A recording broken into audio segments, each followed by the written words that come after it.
Ok, là je suis content. Là je suis content. J'ai un harmonica qui n'est pas du tout harmonique. Et je sais que mes voisins vont bientôt me virer. Quoi là tout le monde, c'est Rayton. Aujourd'hui on se retrouve pour une nouvelle vidéo là où aujourd'hui on va aller sur mon histoire animée et on va découvrir une nouvelle histoire animée parce que c'est une série sur la chaîne que vous aimez vraiment apparemment. Genre il y a beaucoup de gens sur la chaîne qui aiment beaucoup les histoires animées, même si moi au final je fais que faire la réaction. Donc ce qu'on va faire c'est qu'on va regarder une nouvelle histoire qui s'appelle Je suis né et été élevé en prison. Parce que d'habitude on regarde des histoires un peu bizarres, un peu glauques, qui tournent globalement autour du cul. Cette fois-ci je me suis dit vas-y on va faire une vraie histoire. En plus elle est ultra bien notée, genre sur les pouces bleus et tout. Et du coup j'espère que vous aussi vous mettrez un pouce bleu à cette vidéo. C'est bon, t'as mis ton pouce bleu? Ok, on peut y aller. Et avant de commencer, bien sûr, merci beaucoup de suivre les vidéos parce qu'en ce moment vous êtes vraiment à fond. Et du coup, merci beaucoup pour tous ceux qui suivent, tous ceux qui supportent. Vous êtes les meilleurs. On commence maintenant. Donc, je rappelle, là, on parle d'une vidéo là où c'est quelqu'un qui va être né et élevé en prison. Pas juste né, pas juste élevé. Les deux. Le combo, le starter pack wish. Attendez, par contre, faut que je me bouche avant. Certains prisonniers meurent en rêvant du moment où leurs pieds toucheront un sol libre. Mais pas moi. J'étais la seule prisonnière à ne pas vouloir sortir de prison. Je sais que vous êtes peut-être curieux de savoir quelle est l'accusation qui m'a conduite en prison. Mais je n'ai même pas de réponse à cela, car j'ai été emprisonnée sans. Même si j'ai passé la majeure partie de ma vie en prison, je n'y suis pas restée éternellement. Ma famille et mes amis sont tous en prison.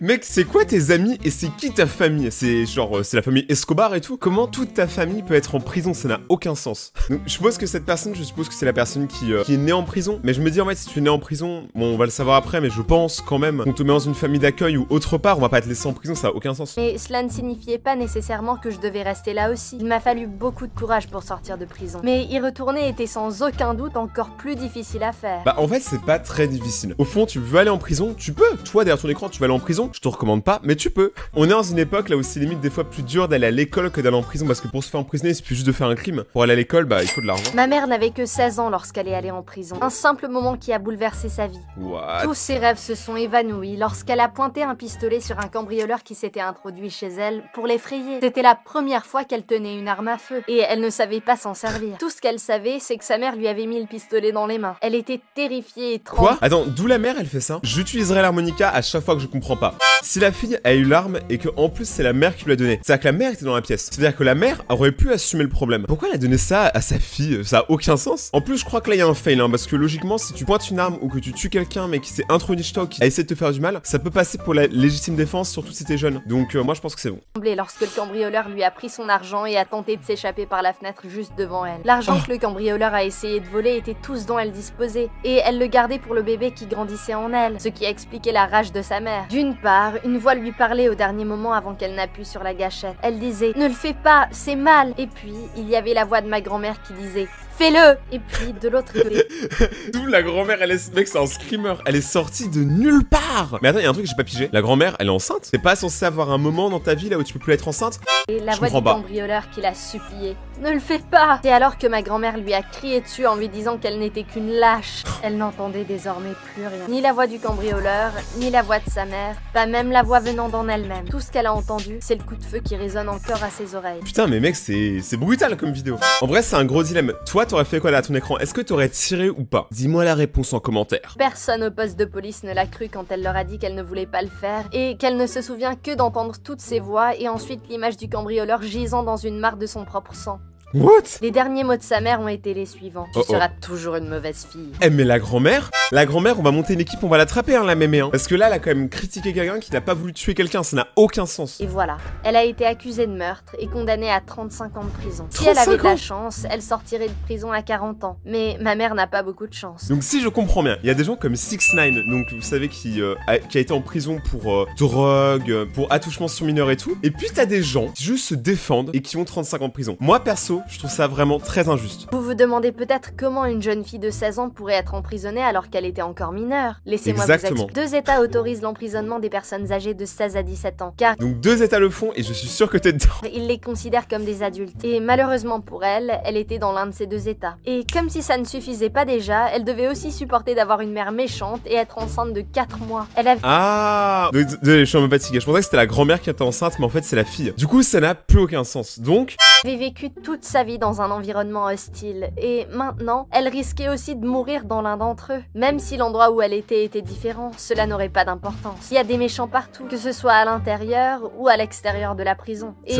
moi, ma chance n'était pas meilleure que celle de ma mère. J'étais dans son ventre pendant tout ce temps. Lors de son premier jour de prison, elle a crié jour et nuit, car elle avait désespérément besoin de vitamines pour son bébé. Et c'est sûr, mais comment tu peux mettre une femme... Enfin, théoriquement, tu peux mettre une femme enceinte en prison, mais dans ce cas-là, il lui faut un traitement spécial, parce que le bébé, lui, il a rien fait, quoi. Il est même pas encore né, il est déjà en tôle, mec. Pablo Escobar, à côté, c'est un mec qui vole des trottinettes électriques, hein, tu vois, genre, c'est vraiment n'importe quoi. Mais mec, c'est badass, t'imagines? Tu dis, t'es né où? En prison. Moi, je t'approche pas, ça fait peur. Non, en vrai, l'histoire est intéressante. Elle était extrêmement épuisée et craignait que son bébé meure. Son bébé était la seule chose qui lui restait. Elle a dû crier très fort jusqu'à ce qu'elle n'en puisse plus. Elle a crié parce qu'elle était misérable. Elle a crié parce que ses idées noires l'avaient envahie. Elle a crié à cause de la faim, de l'épuisement, de la douleur. Elle a crié et crié, non-stop. Elle aurait dû utiliser l'harmonica. En vrai, tu fais plus de bruit, je pense, avec un harmonica qu'avec tes cris. Je suis pas quand même sûr. Laissez-moi vous vendre mon harmonica. Et comme elle avait passé les 5 derniers mois de sa grossesse à crier, personne ne savait que s'il s'agissait seulement de son 5e mois de prison, c'était en fait son 9e mois de grossesse et qu'elle criait parce que le moment était venu. Mais non. Attends, ça veut dire qu'elle va accoucher toute seule? Mec, je suis trop chaud, je veux trop savoir la suite. Personne ne savait que le moment était venu pour elle d'accoucher, jusqu'à ce que je la rejoigne dans ses cris quand je suis enfin née. Cela importait peu cependant. La seule différence était que la surveillante avait préparé son repas de manière à ce qu'il soit suffisant pour nous deux et que les autres détenus fassent un peu plus attention à maman après son accouchement. Mais c'est... Oh! Oui, allô, la prison du pays de la vidéo? Vous êtes... Claqué au sol. Claqué? Non, vous êtes claqué au sous-sol. Donc ça veut dire qu'en gros, la fille, elle allait accoucher, ils lui ont dit, tu te démerdes, tu fais ce que tu veux, tu te démerdes. Mais c'est horrible. C'est-à-dire que le seul truc qu'ils ont fait pour le bébé, c'est lui donner un petit pot de miel en plus. Mais vous avez cru que c'était un ours? Mais mec, bien que je ne garde aucun souvenir de ces jours difficiles, je peux honnêtement affirmer que le visage de ma mère était la seule chose qui me permettait de rester en vie, en l'absence des soins de santé appropriés dont un nouveau-né comme moi avait besoin. À l'origine, la prison était conçue pour casser une personne mentalement, émotionnellement et physiquement. Ah ouais? Ah, je voyais pas ça comme ça, la prison. Je pensais que c'est un truc qui, genre, au fond, te recentre sur toi-même et te fait réfléchir à tes actes. Mais là, en gros, t'es en train de me dire que la prison, c'est un endroit avec que de la haine, hein. Ma mère a été poussée vers la folie alors qu'elle était encore enfant. Mais la seule chose qui a gardé intact tout ce qui lui restait de sa santé mentale, c'est moi. Quand j'ai commencé à apprendre à parler, j'ai appris le mot grand-mère grâce à ma mère. Elle me racontait des histoires à propos de ma grand-mère qui ne nous avait jamais rendu visite. Ma mère savait que j'étais la seule famille qui lui restait. Mais je ne pouvais pas m'empêcher de penser que, quelque part, derrière les murs de la prison... Ouais, enfin, la grand-mère, c'était un peu... voilà, on va pas se mentir, on peut le dire, on peut le dire. Il est juste de dire que, même s'il n'y avait pas de lien de sang entre moi et les femmes et les filles emprisonnées avec ma mère, elles étaient tout de même comme une famille pour moi. Aucune des gardes ne se souciait de moi, sauf une. Elle s'appelait Zoya. Elle avait des racines russes et elle m'apportait des vêtements et des couches. Ah ouais, donc elle, c'est vraiment la best. Ok, c'est mon nouveau personnage préféré de l'aventure, c'est elle. Elle l'a mis trop bien, quoi, elle a rentabilisé les couches. Après, j'espère qu'elles vont pas coucher ensemble. Ouais, non, c'est bizarre. Mais je sais pas si vous vous souvenez, on avait déjà fait une histoire animée là où on avait vu justement quelqu'un qui allait en prison pour femmes. Enfin, c'est un gardien d'une prison pour femmes. Mais du coup, ça veut dire que là, c'est une prison avec que des meufs. Donc c'est vraiment cool. Je pense que c'est mieux pour le bébé. Et mon nom Vera, ce qui signifie espoir en russe. À l'âge de 6 ans, elle m'a même appris à lire et à écrire, dans l'espoir de me préparer au jour où je sortirai de prison pour voir un monde dont je ne connaissais rien. Ok. Un jour, après avoir passé presque une journée entière à essayer de me convaincre de m'asseoir et d'apprendre, je lui ai demandé « Pourquoi devrais-je apprendre à lire et à écrire s'il n'y a rien pour moi à lire ou à écrire ici ?» Elle a répondu « Qui a dit qu'il n'y avait rien à lire? Il existe des millions de livres qui regorgent d'histoires et d'informations sur tout ce qui se passe dans le monde. » Exactement. Mais ça, c'est un truc, genre moi, ça me trouble. J'aimerais trop savoir lire. Mais c'est pas une blague. En gros, je sais lire. Mais ce que je veux dire, c'est que, je sais pas pour vous, mais moi, je trouve ça trop cool, les gens qui arrivent à passer des heures à lire un livre. Peut-être que c'est parce que je suis un peu plus vieux aujourd'hui, mais je trouve que c'est vraiment, en dehors du fait que c'est grave classe, t'apprends beaucoup plus de choses dans un livre que dans une série. Genre un livre, c'est vraiment une grosse ressource d'information, mais ça demande une concentration. Et tu sais, moi, tu me connais, tu vois, je suis un peu hyperactif, donc j'ai envie de bouger tout le temps. Donc je pense pas, tu vois, que... Enfin, j'ai déjà essayé, j'arrive pas à me mettre et à lire un livre. Genre, je lis la première page, je m'ennuie déjà. Alors que je sais que c'est grave intéressant. Je divague quoi, je suis en roue libre. Là, j'étais curieuse. Alors, j'ai demandé « Et comment puis-je obtenir ces livres ?» Elle a dit « Demain, je t'apporterai des bandes dessinées. » Le lendemain, j'ai attendu près de la porte de la cellule en tenant les barreaux en attendant l'arrivée de Zoya. Elle lui a apporté Naruto,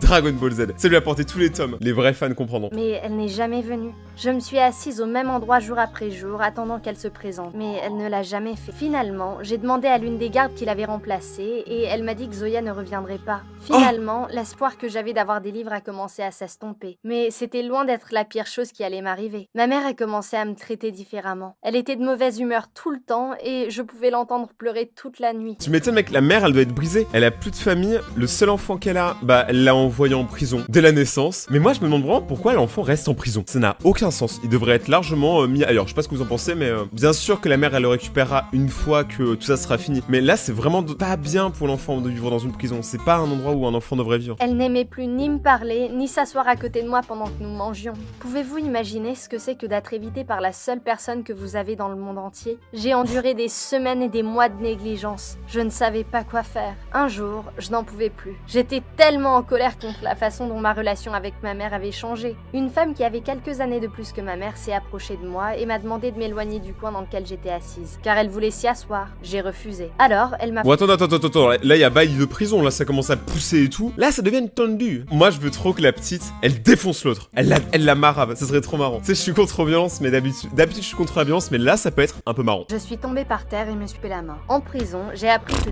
tout le monde veut être un dur à cuire, pour ne pas tomber victime d'un autre qui est plus fort. Tout le monde se pavane pour montrer à quel point il est farouche. Mais je n'avais pas besoin de prouver à quel point j'étais brutale envers quiconque. Tout le monde me traitait comme une enfant. Mais ça, tu vois, ça c'est une phrase, je crois que c'était Big Folly qui avait dit ça, cette phrase, elle m'avait tué. Si t'avais des couilles, t'aurais pas besoin de le prouver. C'est ça, c'est si vrai, tu vois. Enfin, je sais pas pour vous, mais les gens qui en montrent beaucoup et tout, qui veulent tout le temps paraître meilleurs que les autres, c'est souvent des gens qui ont quand même un gros problème de confiance en soi, ou qui sont très narcissiques, mais ça c'est autre chose. Après, je divague encore, je sais pas. Vous avez tous cessé de le faire. Je n'ai pas compris pourquoi. Je ne pouvais pas rester assise sans rien faire à propos de ce que cette femme avait fait. Alors, je me suis levée, me suis époustée et l'écoutée.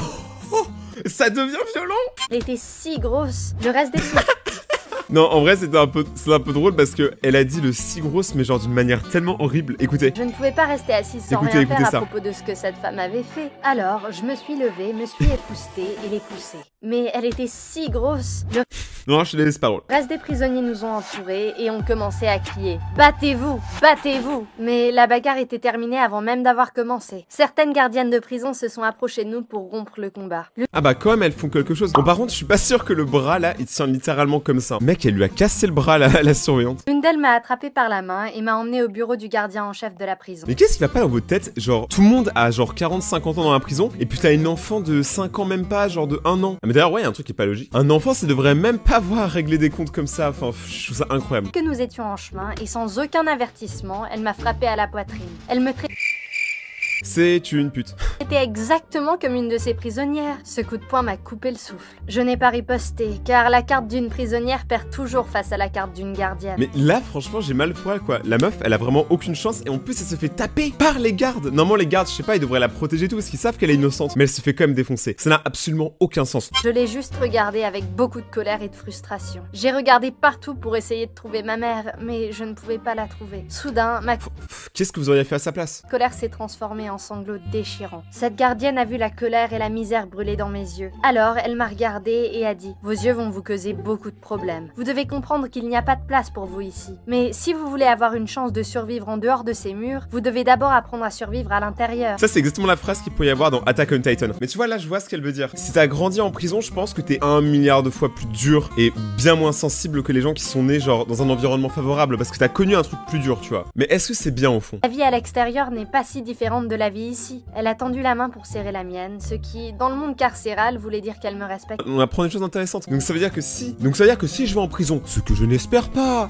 ce que je n'espère absolument pas. Si je vais en prison, ça veut dire que si on me serre la main, on me respecte. Mais ça veut dire que si on me check, on me respecte beaucoup. J'ai vu une pile de papiers devant lui. Des photos de moi et de ma mère étaient dessus. Je n'étais pas assise devant lui à cause de la bagarre. Au lieu de cela, il était sur le point de me dire la nouvelle qui allait changer toute ma vie, pour le pire. Vous sortez de prison, m'a-t-il dit d'une voix froide. Il a ensuite dit, il y a une famille qui va vous adopter. Voilà, au final, bon, ils ont mis un peu 9 ans à l'adopter. Mais quelqu'un l'a fait, mieux vaut tard que jamais. Vous irez à l'école et votre vie ici appartiendra au passé. Ma vie à cet endroit ne serait pas seulement une chose du passé, ce serait fini pour toujours.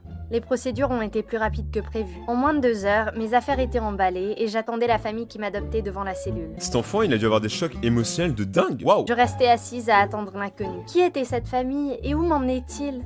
T'imagines, c'est une famille genre encore pire que la première. Genre, tu sais, c'est des grands gangsters et tout qui tuent des milliers de gens chaque année, qui sont dans les cartels et tout. Et tu sais, ils prennent cet enfant-là parce qu'ils pensent que c'est genre l'enfant élu, tu vois, l'enfant qui est déjà né en prison, déjà prêt à tout casser. En vrai, ça serait un peu drôle, mais ça arrivera pas. Et quant à ma mère, elle ne s'est même pas présentée emprunté pour dire au revoir. Un grand homme vêtu d'un costume et une grosse femme vêtue d'une robe colorée sont... Bon, par contre, t'es pas obligé de préciser que tout le monde est gros. Genre, tu peux juste dire c'est une femme. T'es pas obligé de dire elle est grosse. Enfin, je sais pas pour vous, mais je trouve ça vexant. Genre, attends, elle résume tout le temps les gens à leur poids. C'est n'importe quoi. Moi, elle me dit je suis un ficello. Ouais, bah, je sais. Je sais très bien que je suis fin. Mais je m'en fous. Leur apparence était étrange à mes yeux. Pourquoi la dame porte-t-elle des gants, me suis-je demandé. Il ne faisait pas froid. Disons simplement que notre première rencontre s'est bien déroulée. Mais elle n'était pas vraiment réconfortante. Je ne voulais pas aller avec eux, mais je n'avais pas d'autre choix. D'abord, j'avais été abandonnée par Zoya, puis par ma propre mère. Enfin, sa mère, techniquement, l'a pas vraiment abandonnée. Elle était juste dans une mauvaise place. On la pardonne. Les prisons sont censées réhabiliter les prisonniers pour les aider à renoncer aux émotions de la colère et les aider à recommencer une nouvelle vie. Cependant, la prison ne m'a appris qu'à rester dans un coin pleine de rage, de désespoir et de frustration. En tant que fillette de 7 ans qui n'a jamais eu l'occasion d'explorer d'autres facettes de ma personnalité, il était difficile de m'entendre avec monsieur et madame Thompson qui m'avaient adoptée au début. Ils étaient étrangement calmes. J'avais l'impression qu'ils complotaient quelque chose. Mais à ma grande surprise, il s'est avéré que le calme était l'état normal d'un être humain. Ah ouais? Bon bah du coup je suis pas du tout normal. Je suis tout le temps excité. Je suis tout le temps chaud pour tout moi. Putain. Ma vraie question moi c'est plutôt est-ce que du coup l'enfant après la mère va pouvoir le reprendre? Genre quand elle sera dans 35 ans. Ça paraît très bizarre parce que 35 ans c'est long quand même. Et non l'inverse. Et que j'étais celle qui était constamment dans un état anormal. Après un moment, j'ai commencé à les aimer. Mais ils ne remplaceraient jamais l'amour que j'avais dans le cœur pour ma mère. C'est normal. Nous avons essayé maintes et maintes fois de rendre visite à ma mère en prison. Mais elle a refusé de nous voir chaque fois que nous allions lui rendre visite. Chaque fois, je revenais de ces tentatives de visite avec 1000 questions en tête. La seule réponse que madame Thompson a eue pour moi a été...